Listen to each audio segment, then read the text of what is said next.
Ladies and gentlemen, Raila Odinga is expected back into the country on Monday.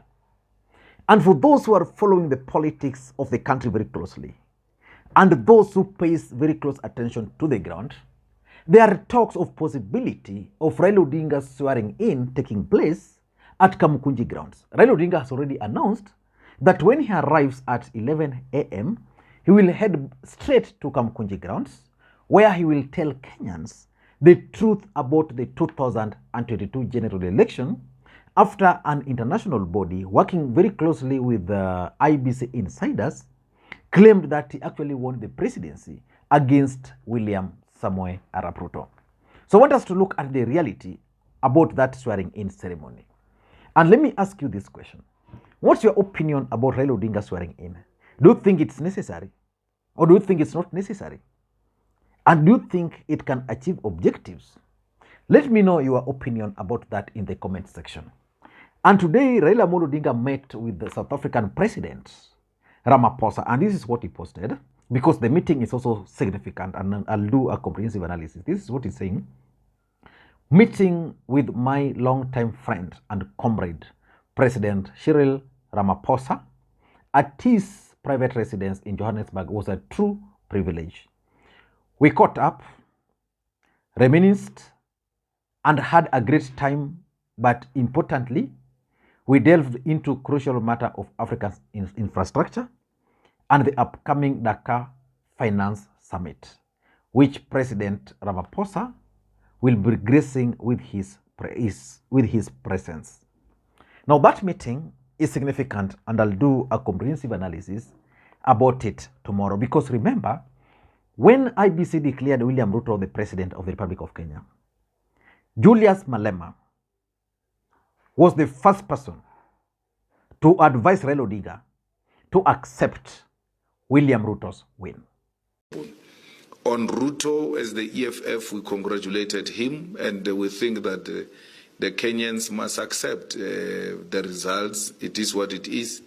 With highly contested elections and with such an outcome, which is very close, you are likely to have people who are not satisfied. It comes with the nature of the game. But Kenyans must prioritize Kenya and must protect Kenya and must protect democracy. They must love their country more than loving individuals, because we cannot destroy a country on the basis of this or that individual who hasn't won elections.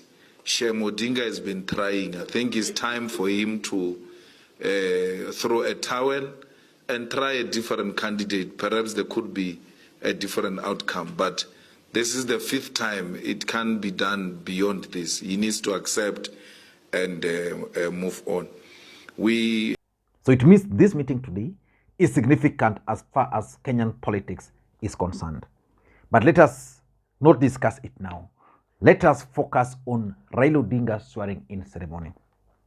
If indeed it will happen.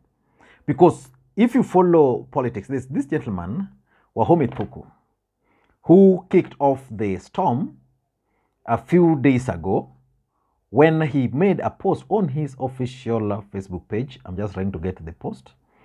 That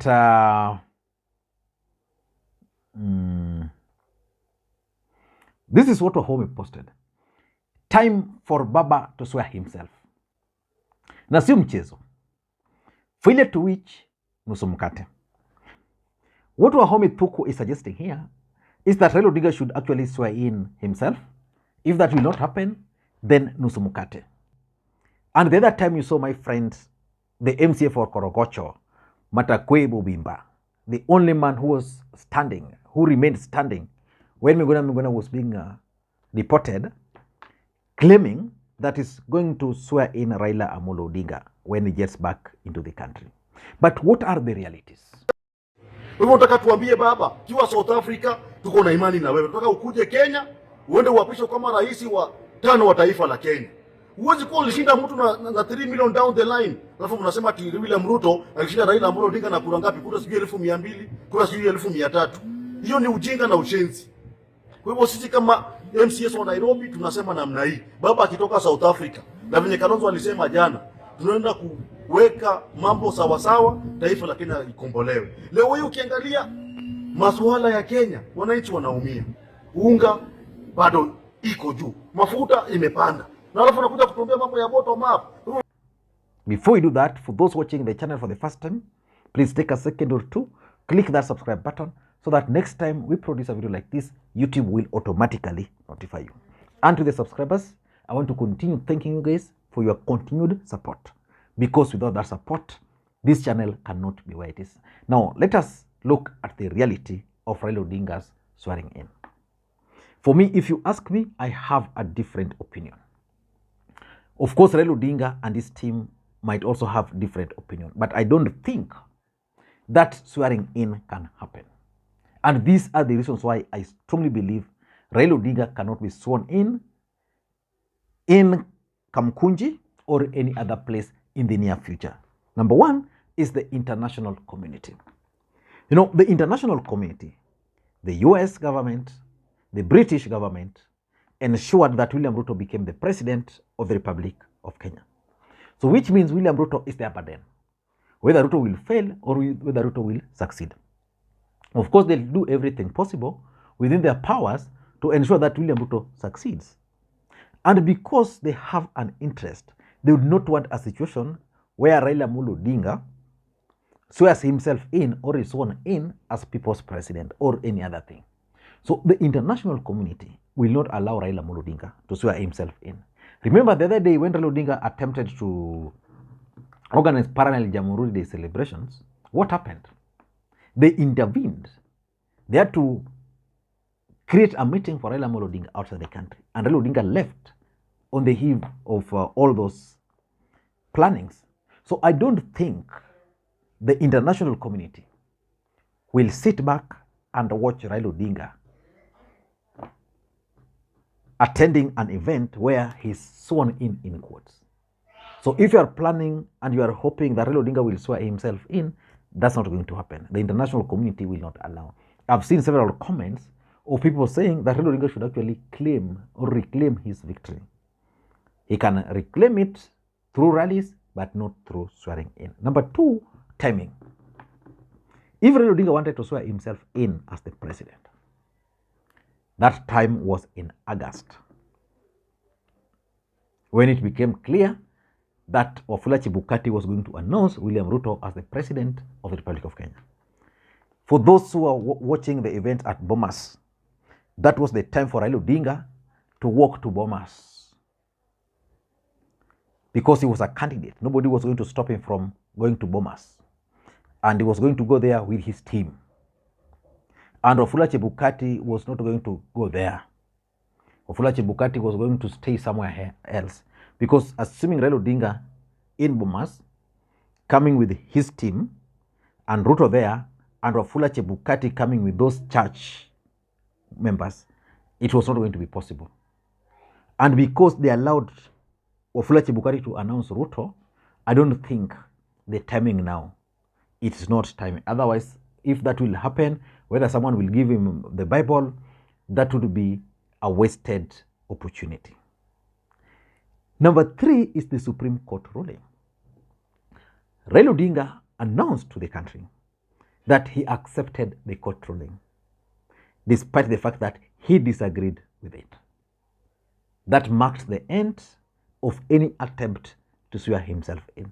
If he wanted to swear himself in, for me, he ought to have disagreed with the Supreme Court ruling the way he said, and then he ought not to have accepted them, so that Kenyans would know that the Supreme Court made their ruling. They declared Ruto has been sworn in the president, but Raila Odinga has decided not to accept that ruling.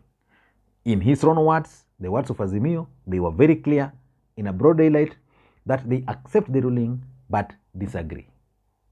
So that Supreme Court ruling now binds Raila Odinga. It gives Ruto that legitimacy to rule. Number four, in my view, is the state machinery. You know, in 2017, or was it 18 and 17, Raila Odinga went ahead and saw himself as the people's president. think it was in January 2018. Miguna conducted the service. Yeah. And the situation then and now are different. Ruto is not Uhuru. And because the state machinery is now in the hands of Ruto, I don't think Ruto will allow Raila Odinga to just move around. Ruto can do anything and everything, just the way he did everything and anything to win the presidency. He can do anything and everything to frustrate efforts for Raila Odinga to be sworn in. And because the state machinery is now in the hands of Ruto, I don't think Raila will be able to swear in himself or someone else. And if you ask me, number 5 is international reputation. Raila Odinga's own international reputation. And that's why I pointed out for you the meeting with Ramaphosa today. Raila Odinga has some kind of international reputation. And at any given point, Raila Odinga would want to protect that international reputation.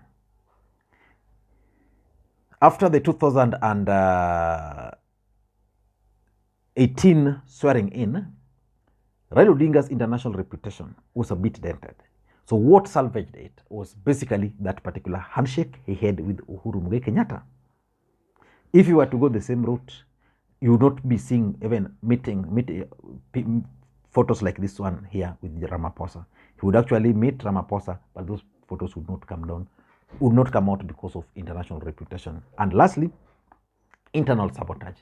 William Ruto, as the President of the Republic of Kenya, will sabotage Raila Odinga internally, so that if he will be meeting his team, half of the team will be against the swearing in.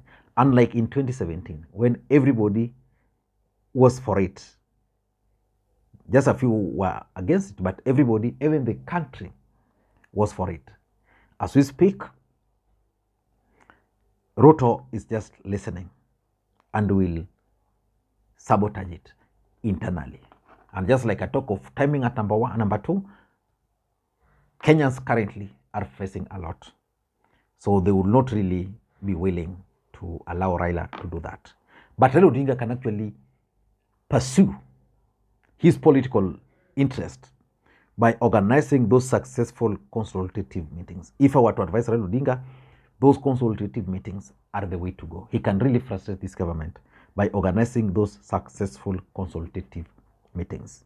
He must resist any temptation to swear himself in as the 5th president of the Republic of Kenya. If some people are trying to do that, that should not be on the table for me. Thank you. Let me hear your opinion. Bye-bye.